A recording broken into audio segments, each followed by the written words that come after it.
Ìwọ wọn bẹ̀rẹ̀ Káyọ̀dé rẹ̀. Ìwọ wọn ní social media. Bọ́bọ̀ nǹkan tó wà ní ẹ̀. Àwọn ọmọ mi sí ẹ̀rọ bọ́ pátá ni mo wọ̀ máa ń bọ́ ti mẹ́ta. Ìwọ wẹ́ gbogbo ẹ̀ máa ní kọ́ dá sí gbòòrò. Mo ti spend abẹ́ mi wọ́n ti spend abẹ́ mi o.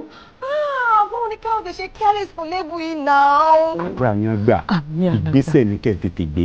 Àdúrà wákàtí méjì lèmi rẹ̀ gbà. What? Ó gbiná. Àfẹ́jẹ́ kò jẹ́ informant. Ṣé bẹ́ẹ̀ lè fúnra mi mọ́? Jésù Kristi.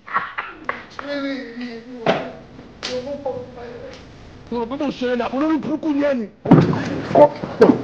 Kọ̀ọ̀kọ̀ lè dá àpapọ̀ fún mi. Tó bá láì dí sáà, ṣé kó pọ̀ sábẹ́ ìwọ náà ni?